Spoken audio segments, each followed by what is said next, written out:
Bonjour et bienvenue sur le podcast For Me Talks. Dites-moi, est-ce que vous avez déjà passé ou pensé à passer un examen officiel en français?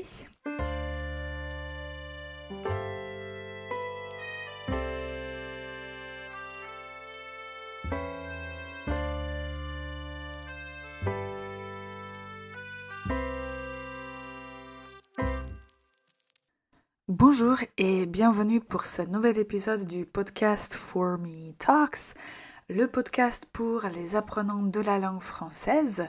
Moi, je m'appelle Ivana, je suis prof de français et je suis là pour vous aider à maîtriser la langue française. Alors aujourd'hui, on va parler d'un sujet qui, je crois, intéresse pas mal de personnes. Mais avant de commencer le sujet, écoutez la faute de la semaine. Je lis un livre. Je lis un livre. Quelle est la faute? C'est le participe passé. Je ne sais pas pourquoi, mais j'ai remarqué qu'il y a certains apprenants qui disent lit comme participe passé du verbe lire, peut-être parce que on connaît des verbes irréguliers comme finir, fini, sortir, sorti, mais le verbe lire est irrégulier, donc le participe va être lu. Donc on va dire j'ai lu un livre. J'ai lu un livre. D'accord, ça c'est à retenir. Ok, alors le sujet pour aujourd'hui, je dois dire que j'étais en fait inspirée par un événement qui m'est arrivé récemment. Je vais vous parler des types d'examens qu'on peut passer pour prouver nos compétences de la langue française. Il y a des personnes qui ont besoin de passer un examen officiel pour plusieurs raisons dont on va parler plus tard. Et aujourd'hui, je vais tout d'abord vous mentionner les deux types d'examens et puis on va aller un peu plus en détail avec un examen spécifique. Donc, quand on parle des examens officiels qui prouvent en fait que vous connaissez bien la langue française, les plus connus sont d'un côté DELF et de l'autre côté il y a TCF et TEF. Alors, DELF, c'est l'abréviation du diplôme d'études en langue française. De l'autre côté, TCF, c'est test de connaissance en français, alors que TEF, c'est test d'évaluation en français. Ceux qui ont passé ou qui font des préparations pour le TCF et le TEF disent que ces deux, TCF et TEF, ne sont pas trop différents. Mais concernant DELF et TCF, il y a des différences. Alors, ce que ces tests ont en commun, c'est qu'il s'agit d'une certification délivrée par le ministère français de l'Éducation nationale. Donc, quand vous réussissez à un de ces examens, le certificat que vous recevez, c'est un certificat officiel. La différence pour DELF, on va dire que ce test évalue la maîtrise du français, alors que le TCF va plutôt évaluer les compétences linguistiques en français langue étrangère. Donc il y a une différence de style de connaissance de français. Ce qui est aussi important à savoir, c'est que le diplôme DELF est valable à vie. Donc une fois que vous réussissez à cet examen, cette preuve d'un niveau spécifique reste valable toute votre vie. De l'autre côté, concernant le TCF, je crois qu'il est valable 2 ans ou quelque chose comme ça, donc il a une durée. Il y a aussi un autre type d'examen qui rentre dans la même catégorie que DELF. C'est l'examen DALF, Diplôme approfondi de la langue française. C'est un diplôme qui montre que que vous connaissez la langue française presque comme des natifs. Mais aujourd'hui, on va plutôt se limiter tout d'abord au DELF et TCF, et puis on va parler un peu plus de DELF. Alors, on va faire une toute petite pause et après je vais vous dire pourquoi, pour quelles raisons il faut passer tel ou tel examen. Et restez avec nous, on revient dans un instant. This podcast, For Me Talks, is sponsored by For Me Languages, an online language school. To book your first class, check out the website www.formelanguages.com. Bonjour et bienvenue encore une fois pour ce nouvel épisode du podcast For Me Talks. Aujourd'hui, on parle des examens officiels à passer pour prouver nos compétences de la langue française. Nous avons mentionné DELF et TCF. Alors pourquoi passer ces examens?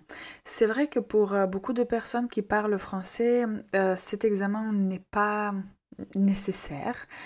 Si vous apprenez le français pour pouvoir communiquer, vous débrouiller quand vous visitez un pays francophone, vous n'avez pas besoin de passer cet examen. Mais si vous voulez vous inscrire à une université française ou si vous voulez chercher de l'emploi, du travail dans un pays francophone, il vous faut un certificat, une preuve que vous maîtrisez la langue française. Donc, je crois qu'en général, pour les personnes qui veulent s'inscrire aux universités françaises, il faut avoir au minimum un niveau B2.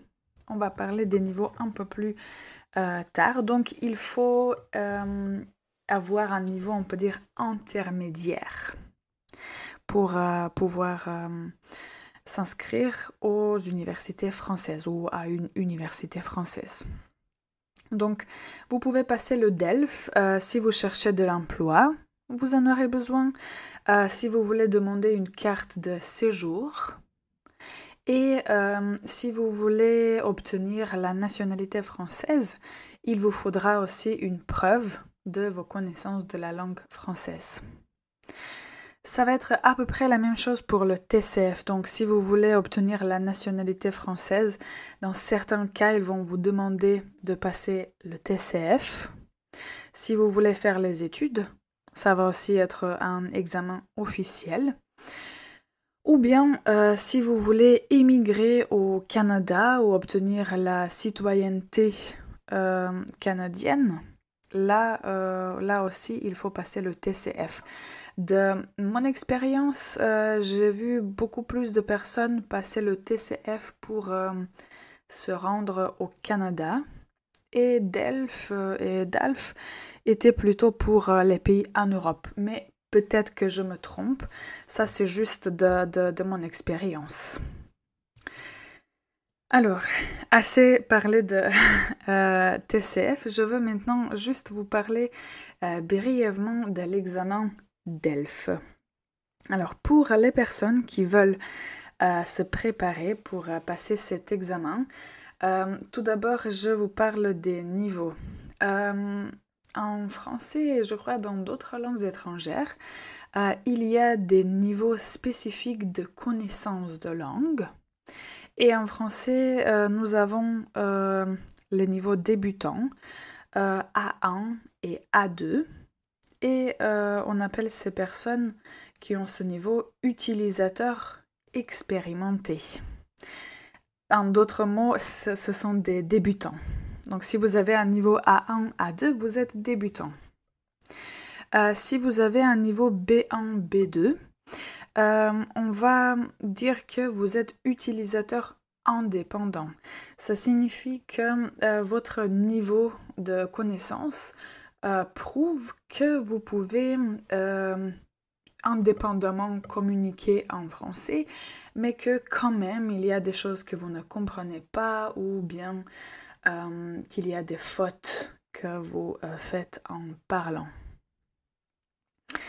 Je vous ai aussi mentionné DALF. Là, juste pour que vous le sachiez, nous avons C1 et C2, et si vous entendez quelqu'un parler de C1 et C2, ce sont des utilisateurs, disons, autonomes. Ce sont des personnes qui se servent de la langue française comme si c'était leur langue maternelle ou proche de la langue maternelle. Mais en ce moment, A1, A2, B1, B2, c'est déjà pas mal. Ce que je vous conseille, si vous voulez passer un examen, c'est de ne pas passer A1 parce que je crois que ça va être trop facile. Si déjà vous me comprenez, je crois que vous pouvez passer un examen B1 ou même B2. Donc, il ne faut pas passer le tout premier niveau parce que c'est vraiment trop facile. Donc, si vous voulez passer cet examen, optez pour A2, B1, B2. Je crois que ça, c'est un bon raisonnement. Alors, quelles sont les compétences examinées? Quand vous passez ce type d'examen, il y aura 4 compétences. Ce sont compréhension orale, compréhension écrite, production orale et production écrite. Donc, vous allez avoir 4 types d'exercices pour examiner ces 4 compétences. Concernant la compréhension orale, vous allez avoir à écouter un texte et à répondre aux questions. Donc vous écoutez un texte en français, vous avez les questions et il faut trouver les bonnes réponses. Concernant la compréhension écrite, vous avez un document écrit sous les yeux. Il faut lire le document et répondre aux questions. Je trouve que cette partie est plus facile en fait que la compréhension orale parce que vous avez le texte devant vous et vous pouvez le relire plusieurs fois. À production orale, alors là on évalue vos compétences de vous exprimer en français. Donc vous allez avoir un sujet ou je crois 2 sujets et vous allez devoir choisir un sujet sur lequel vous allez parler et après avoir une discussion avec les examinateurs. Donc là, pour la production orale, on examine quelles sont vos compétences, comment vous réussissez à vous exprimer à l'oral. Et la dernière, c'est production écrite. Donc, pour la production écrite, vous allez avoir un sujet et il faut rédiger un texte. Vous allez avoir une limite de mots et bien sûr, le temps va aussi être limité. Mais en tout cas, ce sont ces 4 compétences qui sont examinées pendant DELF, pendant un examen DELF. Et au total, vous pouvez avoir 100 points. Et pour réussir, il vous faut obtenir au moins 50 points. Mais pour chaque partie de l'examen, vous devez obtenir au moins 5 points. Ça signifie que, par exemple, si production orale n'est pas votre point fort, il faut avoir 5 points au minimum pour réussir. Et de l'autre côté, vous pouvez avoir 25 points sur la production écrite ou bien compréhension écrite, mais au total, il faut avoir 50 points pour réussir le DELF, disons. J'espère que ces explications étaient claires.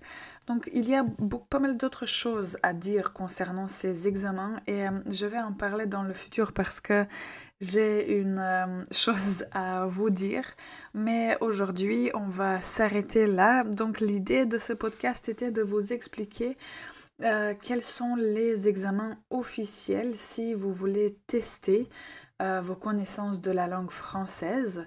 Bien sûr, si vous voulez le faire pour le plaisir ou pour juste votre estime de vous, ça marche aussi. Donc, ce sont des examens que vous pouvez passer et juste vérifier quel est votre niveau de français. En tout cas, restez avec nous dans les épisodes qui viennent. On va parler d'autres sujets et je vais revenir au sujet des DELF et DALF aussi. Et on va en parler plus en profondeur. Merci à toutes les personnes qui ont écouté cet épisode jusqu'à la fin. Bonne journée et à la prochaine.